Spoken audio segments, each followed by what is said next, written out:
Hello Enjoiner, bertemu lagi bersama saya Fahmi di channel Sobat Senja. Apakah kabar kalian? Baik-baik saja.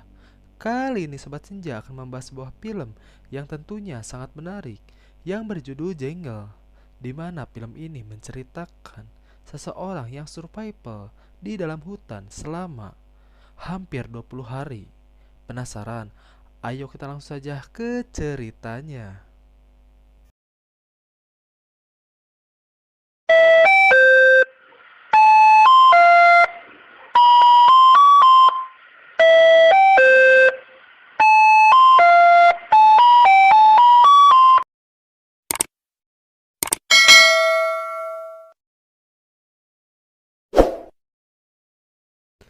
Film diawali dengan seorang pria, ia bernama Yoshi Ginsberg, di mana Yoshi adalah seorang mantan militer yang menghabiskan waktu untuk mengekspor tempat-tempat asing. Lalu datanglah seorang pria, ia bernama Markus, dan ia juga memiliki tujuan yang sama, yaitu mengekspor tempat-tempat asing. Mereka berdua pun berjalan-jalan dan tak sengaja bertemu dengan temannya Markus yang bernama Kevin Gale, di mana Kevin Gale adalah seorang fotografer.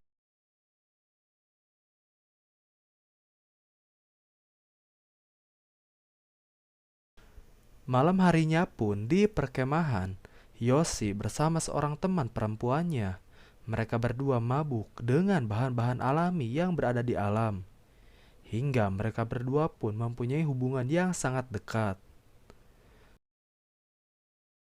Keesokan paginya, Yoshi, Markus, dan juga Kevin menuju suatu kota. Di tengah perjalanan, Yoshi bertemu dengan orang asing yang bernama Carl. Carl pun menjelaskan kepada Yoshi bahwa ada sebuah suku pedalaman Indian yang sudah lama menghilang, bahwa Carl siap untuk menunjukkan dan menuntun ke tempat tersebut untuk menemukan tempat-tempat baru yang belum ditemukan. Namun Markus tidak percaya dengan semua perkataan Yoshi, dan Yoshi pun terus meyakinkan mereka berdua hingga keesokan harinya Markus dan Kevin yang menemui Carl, bahwa Carl siap untuk menjadi navigasinya. Karena tergiur oleh tawaran tersebut, sehingga mereka bertiga akan berangkat, dan sebelum berangkat mereka membeli perbekalan terlebih dahulu untuk selama di hutan. Tak lupa Yoshi pun membawa sebuah jimat yang diberikan oleh pamannya untuk keselamatan Yoshi di perjalanan. Akhirnya keesokan harinya mereka pun terbang ke kota Apollo untuk menuju hutan Asariamas. Mereka berempat akhirnya memasuki hutan, di mana hutan itu masih asri dan masih terdapat hewan-hewan langka. Malam harinya, Carl pun memberitahu bahwa suku Toromonas terdapat di hutan yang sangat dalam. Jika mereka berhasil menemukannya, itu akan menjadi sebuah keuntungan yang sangat besar, karena mereka adalah orang pertama yang menemukan suku tersebut.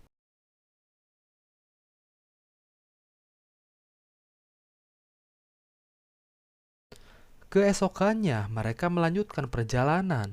Lalu hujan pun turun, hingga malam hari pun tiba, di mana mereka beristirahat kembali untuk melanjutkan perjalanan di esok hari. Pagi harinya, mereka bertiga tampak kelelahan. Carl pun mendahului mereka, hingga tak lama kemudian datanglah seorang pria dengan membawa sapi, bahwa Asariamas jaraknya sudah dekat, di mana Carl sudah menunggunya di kampung tersebut.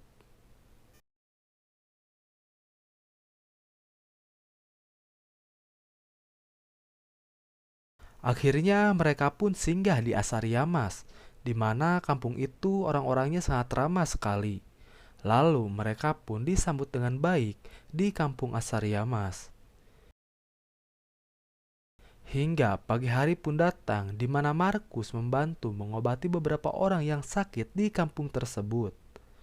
Akhirnya mereka pun melanjutkan perjalanan kembali dan menemukan sungai emas dan juga keindahan di hutan tersebut.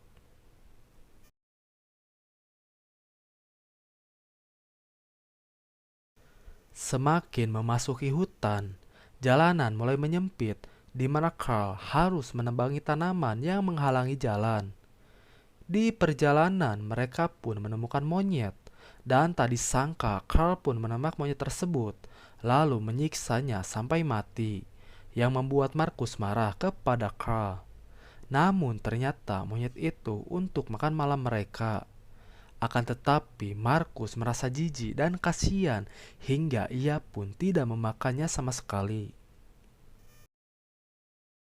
Keesokan paginya, mereka melanjutkan perjalanan, di mana Markus sudah merasa lelah dan sakit di kakinya. Lalu mereka pun memutuskan untuk beristirahat dan melihat keadaan kaki Markus yang semakin memburuk, hingga Carl mengobati kakinya. Singkat cerita, mereka pun melanjutkan perjalanan dan waktu pun menunjukkan malam hari. Namun Yoshi dan juga Kevin merasa marah kepada Markus karena Markus berjalan sangat lamban. Sehingga Markus meminta maaf kepada mereka hingga Markus menangis.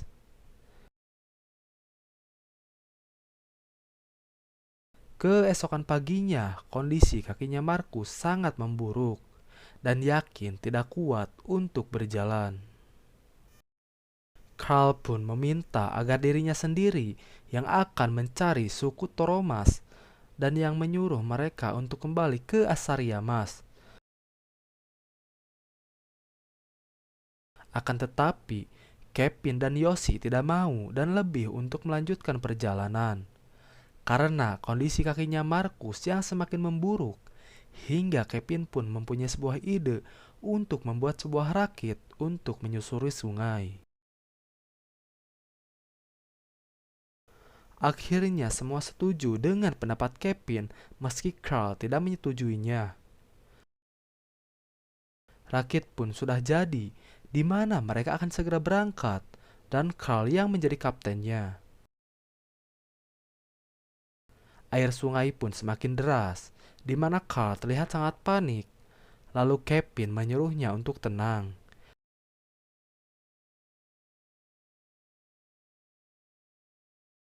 Kevin dan Carl pun berdebat karena instruksi yang diberikan Carl salah.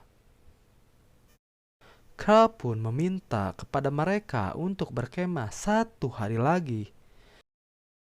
Kevin pun memberitahu Yoshi bahwa Carl tidak bisa berenang dan juga tidak bisa membaca kondisi sungai.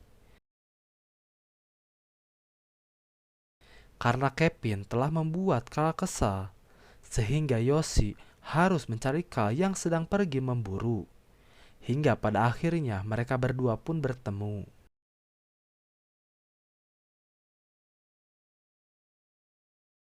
Perjalanan pun akan dilanjutkan, akan tetapi Carl memilih untuk berjalan kaki dan menyuruh mereka untuk memilih kembali hanya membutuhkan waktu 3 hari perjalanan, sehingga perjalanan mereka tertunda lagi.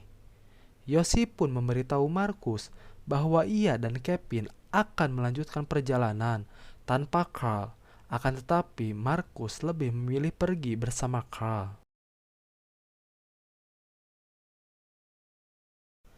Karena sudah sepakat dengan keputusan itu, sehingga Carl pun memberi petunjuk kepada Kevin bahwa melarang Kevin untuk memasuki ngarai. Dan di sebelah sungai ada sebuah pantai. Dan Carl memberikannya sebuah sebilah parang. Hingga pada akhirnya mereka berpisah. Sebelum pergi, Markus pun meminta jika mereka berhasil, maka akan mengadakan sebuah pesta. Kemudian, Yoshi dan Kevin pun melanjutkan perjalanan dengan menyusuri sungai. Mereka berdua sangat menikmati perjalanan. Hingga Kevin pun melihat arus sungai yang semakin deras. Kevin pun menyuruh Yoshi untuk mendayung dengan sangat kuat. Akan tetapi arus sungai yang semakin kuat menyebabkan rakit mereka menabrak sebuah batu besar. Kevin pun akan menyeberang ke sisi sungai dan menyuruh Yoshi untuk bertahan, dan Kevin berjanji tidak akan pernah meninggalkannya. Karena arus semakin deras, arus itu pun membawa Yosi menjauh dari Kevin. Kepala Yosi pun terbentur dengan bebatuan yang berada di sungai, hingga Yosi pun berhasil pergi ke sisi sungai. Yosi pun mencoba menjauhi sungai karena arusnya yang semakin deras dan hujan lebat yang turun, membuat Yosi harus memasuki hutan.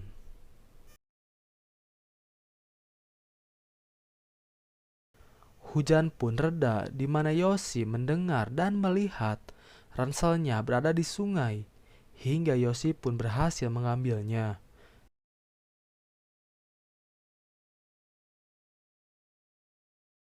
Dan Yosi sangat senang karena jimatnya masih tersimpan.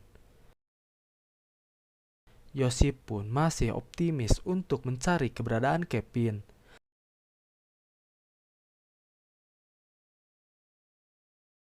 Akan tetapi hasilnya nihil, sehingga Yosi pun membuat sebuah peta kecil dan juga menyisihkan makanan untuk Kevin.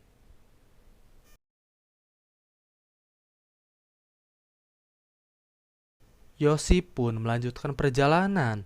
Singkat cerita, memasuki hari ketujuh, di mana persediaannya mulai habis. Di tengah perjalanan, Yosi pun mencari sebuah makanan yang dapat dimakan, hingga ia pun membunuh seekor ular. Malam harinya pun tiba di mana ia benar-benar harus beristirahat di bawah sebuah pohon besar. Banyak sekali gangguan suara yang mengganggu malam Yosi. Pagi pun tiba, di mana Yosi melanjutkan perjalanan untuk menemukan suku yang dimaksud oleh Carl. Yosi pun merasakan di kepalanya terdapat ada yang bergerak. Malam hari pun tiba, di mana malam ini juga Yosi sering dihantui oleh suara-suara, hingga Yosi pun berhalusinasi melihat sosok Markus berdiri di depannya. Sehingga ia pun terbangun dan mendengar suara auman tepat berada di depannya. Lalu Yosi pun mengambil korek dan juga gas, dan ternyata itu adalah seekor jaguar berada di depannya. Hingga Yosi pun berhasil mengusirnya.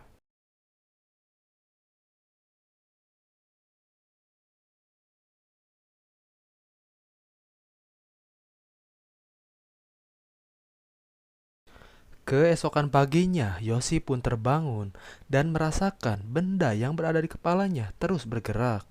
Yosi pun memutuskan untuk mengambil benda tersebut, dan ternyata itu adalah seekor lintah atau bisa disebut juga pacet. Yosi pun terus berjalan memasuki dalam hutan dan menemukan sebuah batang pohon bekas ditebang, sehingga Yosi pun berpikir positif bahwa sebentar lagi ia akan menemukan sebuah perkampungan.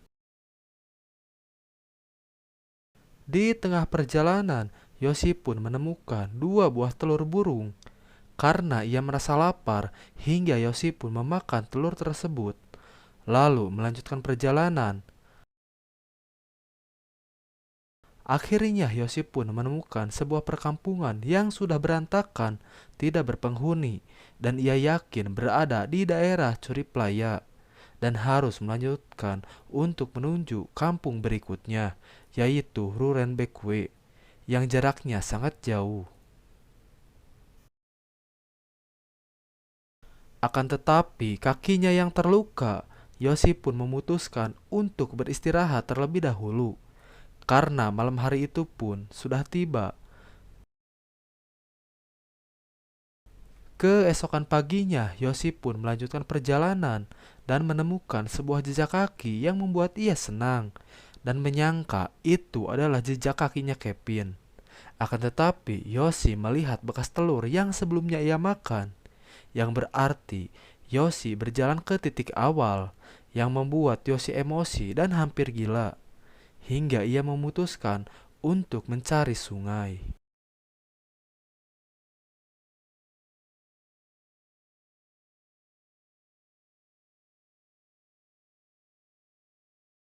Singkat cerita, sudah 14 hari Yosi tersesat.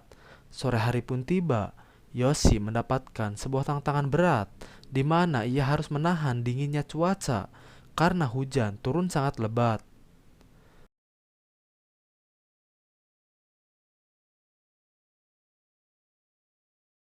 Lalu keesokan paginya, Shin pun berpindah kepada Kevin, di mana Kevin berhasil ditemukan oleh warga sekitar yang berada di sungai. Hingga Kevin pun dibawa ke kampung Rurenbekwe yang jaraknya 190 kilometer dari Curi Playa.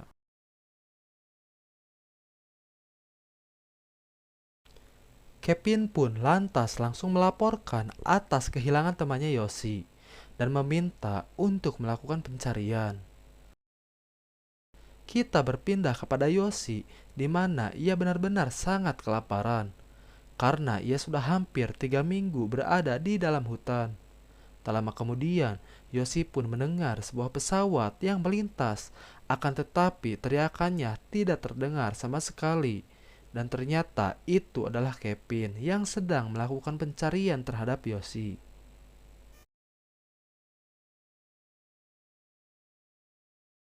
Karena Kevin tidak puas dengan pencariannya, sehingga ia meminta kepada pihak berwajib di daerah tersebut untuk melakukan pencarian kembali. Akan tetapi pihak berwajib sudah mengklaim bahwa Yoshi tidak selamat karena sudah 3 minggu Yoshi hilang.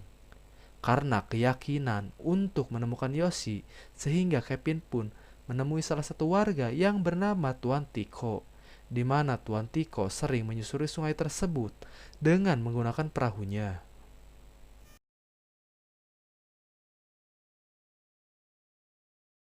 Kevin pun meminta kepada Tiko untuk mengantarkannya mencari Yoshi.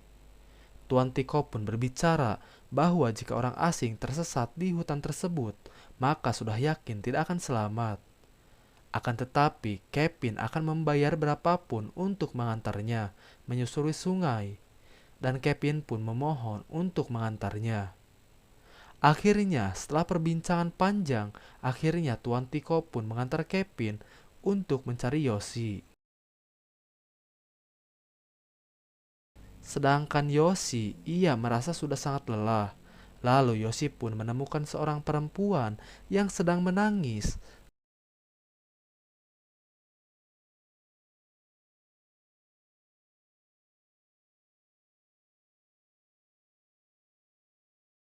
Kali ini Yoshi merasa sangat senang bisa bertemu dengan perempuan tersebut. Sepertinya perempuan tersebut merupakan salah satu penduduk di hutan tersebut. Yoshi pun merawat perempuan tersebut dengan sangat baik. Hingga keesokan harinya, Yoshi pun melanjutkan perjalanannya kembali. Meski perempuan tersebut tidak berbicara sama sekali. Di tengah perjalanan, Yoshi pun menemukan makanan, akan tetapi perempuan tersebut tidak mau makan, yang membuat Yoshi kesal. Akan tetapi Yoshi meminta maaf kepadanya. Mungkin Yoshi sudah merasa capek dan memutuskan untuk beristirahat pada malam itu juga. Yoshi pun mengusap-ngusap perempuan itu, akan tetapi perempuan itu tidak ada sama sekali, yang membuat Yoshi sangat ketakutan.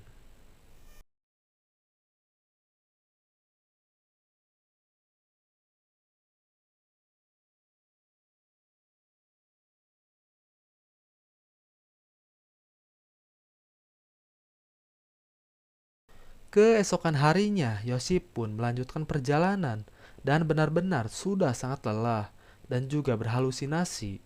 Dan tak sengaja, Yoshi pun menginjak sebuah lumpur hisap yang menyebabkan jimat dan juga tasnya tertinggal di lumpur tersebut. Dengan keadaan yang sudah terhisap lumpur, Yoshi pun mencoba meraih sebuah batang pohon untuk ia keluar di lumpur tersebut. Dan itu pun berhasil.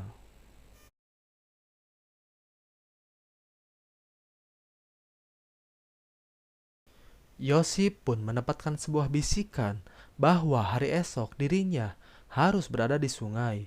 Dan ia juga terus berhalusinasi. Dan Yoshi pun melihat sebuah pohon yang berisikan semut api yang dapat menyadarkan seseorang. Hingga Yoshi pun membuka bajunya. Terlihat tubuhnya yang sudah kurus itu.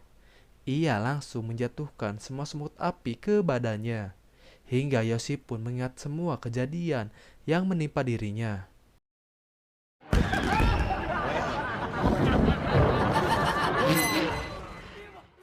Akhirnya Yosi pun sampai di sebuah sungai. Malam harinya Yosi pun melihat sebuah kura-kura yang menghampirinya. Meskipun lapar, Yosi pun tidak membunuh kura-kura tersebut. Malam itu pun menjadi malam terindah Yosi. Keesokan paginya, di hari ke-19, Kevin pun memutuskan untuk terhenti karena arus sungai yang sangat deras. Tiko pun menyuruhnya untuk kembali karena Kevin juga sudah bekerja keras untuk mencari Yosi. Sedangkan Yosi, ia terbangun dan mendengar percakapan Kevin dan juga Tiko. Ketika terbangun, Yosi pun melihat kapal itu sudah pergi. Dan Yosi sudah tidak mampu untuk berteriak. Karena Yosi ditakdirkan selamat, sehingga Kevin pun tidak sengaja menoleh ke belakang. Dan melihat keadaan Yosi yang sudah kurus kering, lantas Kevin pun langsung menyelamatkannya. Tangis haru pun tercampur menjadi satu.